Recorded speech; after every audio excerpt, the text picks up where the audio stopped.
It is being called the moment Western governments officially declared war on the big tech to save a generation.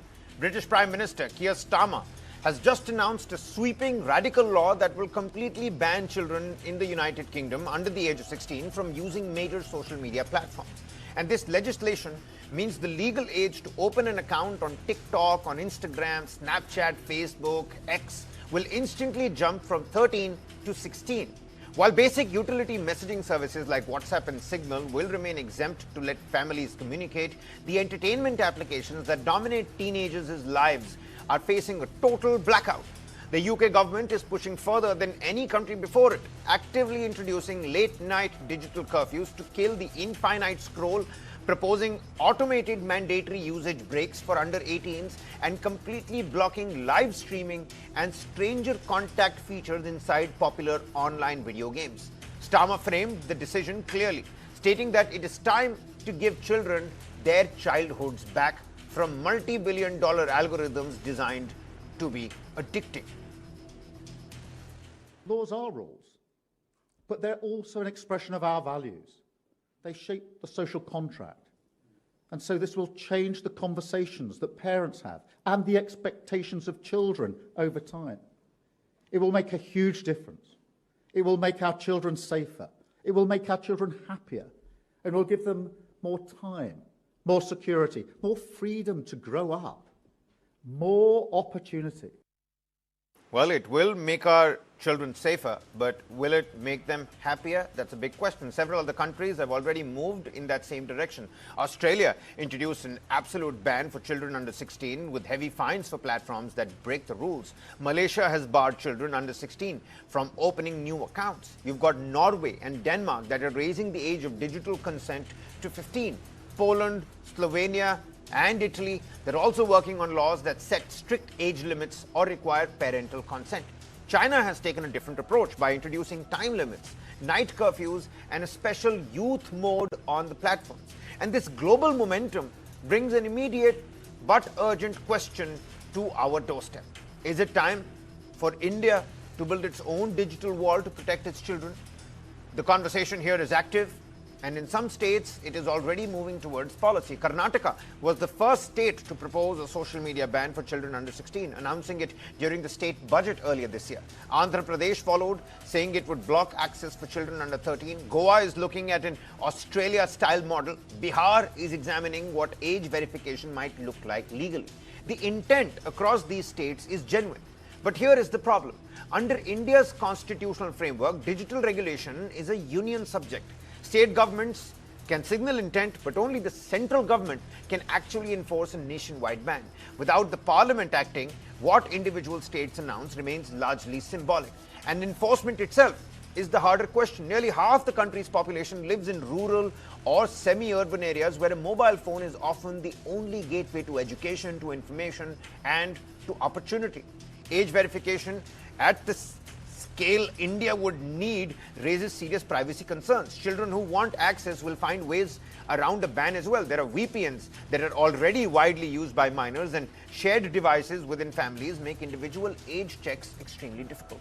Some experts also warn that a blunt ban without better platform design could actually push children into less regulated corners of the internet where they are harder to protect. The big questions that we're trying to underscore: how do you actually stop a determined 16-year-old from getting around an age ban? Can a one-size-fits-all ban work in India without leaving the most vulnerable children further behind? And should India focus more on forcing platforms themselves to redesign their features for safety rather than imposing a complete ban? Lavi Raj Gupta, Pro Vice Chancellor, Lovely Professional University, with us on the broadcast, and Harpriya Bains, stand-up comedian and somebody who's a crucial voice when it comes to the internet, with us on the broadcast as well. Ms. Bains, let's get the snowball rolling with you first. What do you think? What's your assessment here? Does banning actually work? Because banning social media, is that really the answer, or the governments, they're taking the easy route instead of fixing the platforms themselves, pulling them up for their accountability? Teenagers today, they practically live online. There is endless amount of scrolling that happens. If you ban, let's say, Instagram, TikTok, won't they simply move to real dark corners on the internet, VPNs, fake accounts, the unregulated portions of the internet where they're again going to be, out of protection? Thank you for having me.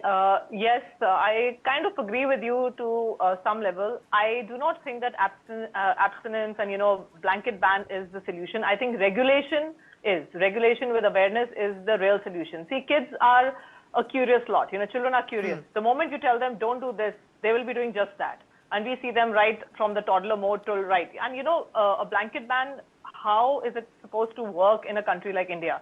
And I mean, forget those details. Even now, the moment you tell children, not to do something, we've seen that with drugs, with alcohol, with all of that. Children will find a way to get around and do what they just want to do. The moment you ban it, it's they will definitely find the loopholes. And like you're saying, there are other ways to, come around. Like there's VPN, and what about games like Roblox and, all those other unregulated platforms, which are actually even more harmful. So I feel that I hope that doesn't actually, a blanket ban like that can actually kids can land up spending, the kids will land up spending more time on those kind of platforms, which can be even more harmful. And secondly, I do not think in a country like India, where, like you're saying, that in rural areas, in the vast tier 1, tier 2 cities will, children, even if you put a blanket ban, they will have some kind of source of, getting out information. They will have access to other information. But what about the far and wide places? What about the rural areas? What about the tier 3 cities and all of that, where social media is actually helping to keep them informed, to, kind of educate them as also. And there are so many children who are actually already becoming YouTubers. They are earning an income for their families. They are either helping their parents to, use that social media platform, or they themselves have become an earning You're absolutely member right. by I the don't age disagree of with you a single bit. I think social media and these devices and gadgets have really empowered those very children that you're talking about. But if the United Kingdom, Australia, Malaysia, Indonesia, they have similar problems as well. Of course, the demography and the size is a completely different ballgame when we bring India into the picture. But these countries, they're all moving in a particular direction. Are they essentially seeing a problem that India is still, it has noticed it, but it's ignoring it? I'm sure we're not ignoring it. The problems are there across the world. All countries are facing this problem. I have 2 children, and they are going to be past, both of them are almost past 16. One of them is 20, the other one is going to be 16. So I'm sure they'll have a sigh of relief if this ban comes here. But to tell you very honestly, of course, I mean, especially during COVID, we saw that. We saw the over-addiction of children on, social media, because nowadays, homeworks are coming on WhatsApp. The teachers are also giving homework through that. There's no concept of going to a library. Everybody is just accessing information through, social media and all of that. So, of course, the harmful effects are definitely there. But I feel the blanket ban is not going to serve any purpose. It is only, the tech companies, the government, the policymakers, the parents, we kind of have to work together to form some kind of a regulation, some kind of a controlled atmosphere for our children. Like you're saying, China, they have controlled hours and things like that. Maybe things like that will work a little bit better, where we can control. Parents need to know, how to control the timings within the household, because loopholes will come. So parents need to be probably a little more stern about controlling it, have bedtime routines or whatever. And even the government policies and regulations need to be there to maybe control a little bit, but a blanket ban is not going to solve the purpose. It's not going to. It's going to make them even more curious, and it's going to make them, I think, even more addicted to it. And how will we control it? Because mobile phones, they all will have. They will find. And I think there are, I still feel things like Roblox and, I think there was something else, the things like that which are even more harmful. That's what I feel. All right. Many thanks for your opening submission here. Mr. Gupta, what's your assessment here? Do you concur, echo along the points of what Ms. Benz just put out on the table? Do you also consider that these are very strong measures, and India has to be looked under a different, lens altogether, not to be clubbed with what's happening in Australia or Malaysia or the United Kingdom? Steve, we should not be following any of the regulations as is basis, because we need to understand the psyche. We need to understand the basic upbringing and the basic psychology among Indian children.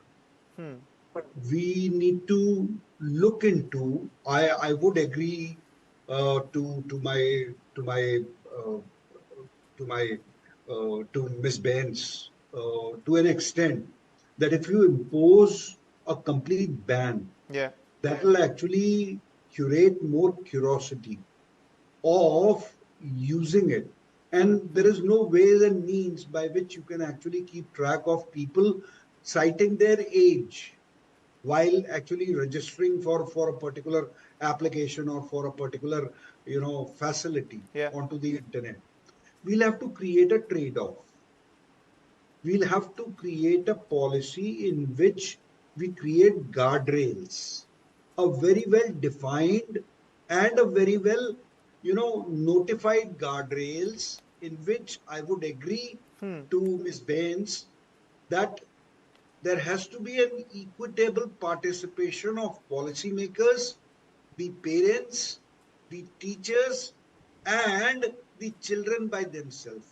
See, if you make people aware about certain things, they'll be more happily and healthily taking up that. There are not restrictions to be imposed upon.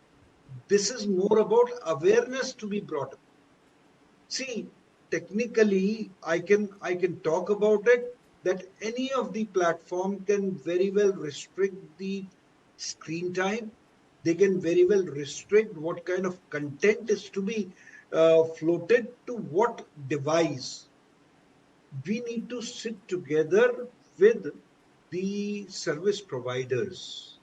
No, you're right. Professor Gupta, let's look at it from the perspective and from the point of view of these big tech companies. You see, social media companies, tomorrow Instagram or TikTok are going to come to you and they're going to say, you see, our platforms are helping connect people.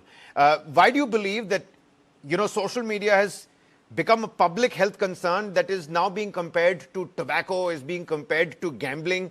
And whilst I'm asking you this, are we, because it is still early doors, we don't have this law, we're just talking about what's happening across the world, and it's important that we talk about our young generation as well. Are we underestimating the impact of endless scrolling? It's called doom scrolling. Sometimes I'm a victim to that. I do it for hours on end. Dopamine-driven algorithms, sleep disruption, all of these are serious problems that need to be tackled as well. See, basically, technology, I always talk about it. Technology would always force you to react.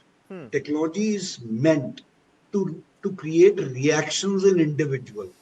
And those reactions are so subtle. Those reactions are so addictive that you basically forget that what are you reacting upon.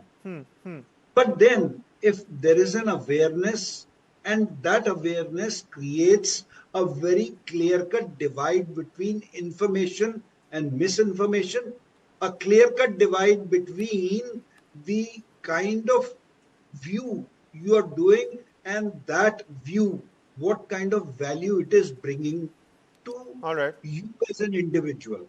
That will make the sole difference. See, we should not ban the social media completely, because it has its own positive sides as well. Absolutely. The kind of information to which these children are exposed is something which is unthought of till today. But then we'll have to create barriers, we'll have to create thresholds, that to what level this information is to be percolated, to what level. Okay, so what I'm getting is that, with both my panelists here, I think we're converging towards a diagnosis. It seems like there is a little bit of a problem here. We understand our young ones are, they're curious. We need to understand their psyche as well. A blanket ban is not necessarily going to help in this situation. But you see, my final question to you, Ms. Baines, Karnataka, Andhra Pradesh, Goa, they're already discussing restrictions. These are our policymakers as well. You're suggesting that India should not be moving towards a national under-16 social media ban. Okay, all right, we agree to that. But if you had to choose just one of those reforms, because you gave the example of China, we've cited so many examples on the show, social media ban, smartphone ban in school, restrictions on addictive features like autoplay, curfews on those scrolling, which do you think is going to have the biggest impact and should be started soon? I think I would say it should be age-appropriate experiences should be given to all children. And secondly, it's the time. I think somehow if we can add a default time onto the apps, like there are apps that you can upload on your phone and, you can monitor your own, like I do that for my Instagram or for my whatever. But maybe for children under 16, there can be default time related bans like, that, for example, a child cannot use Instagram or YouTube beyond 2 hours or 3 hours or whatever, and that can come within control of their parents. Their parents can decide that, and it should be like a default, or maybe the apps, tech apps can, all these big techs can do it themselves. That for under 16, like for example, there's already limited data, a limited, kind of data that goes to these children under 16. Whatever they scroll, there is, they are not, they can't go on everything. So age appropriate is already there, but maybe I think the time is the crucial thing. So if that time can be controlled to 2 hours or 3 hours, so that children are also happy कि ये 2-3 घंटे हमें मिल रहे हैं for scrolling, and they will not go beyond that. The app will shut down after that by default. So I think that should work. So they are not even, they are not. With so much of our lives on social media, ma'am, do you think that's not going to raise major hue and cry in households? I think parents are going to have a tough time if something like this is actually implemented. Yeah, of course. I mean, that, somewhere we have to draw the line. Somewhere, if parents only want that, yeah, my child is doom scrolling so much, then parents have to come to this kind of threshold or something. They have to at least agree somewhere कि yeah, my child is scrolling too much, so fine. The child gets 3 hours or 4 hours in a day, and that's it. उसके बाद अपने बच्चे अपने आप संभालिए. All right then. I think it's important that we continue having these, discussions. It's equally important because this is about our future generation. It's incumbent on us to have these kind of questions, even if a national ban is coming or not coming. Protecting children online is no longer a debate confined to parents and schools. Now, governments, they're stepping in, and rightly so. Whether bans are the answer or not, one thing is certainly clear, that the battle for our children's attention and their safety and their mental health, it has only just begun. Many thanks, Professor Gupta. Many thanks, Ms. Bains, for speaking to us here on News 9 and taking up the time. Thank you. All right then, a quick commercial breather here. Right on the other side, we're going to talk about why cancer is no longer going to be a rare disease, at least in terms of its therapy.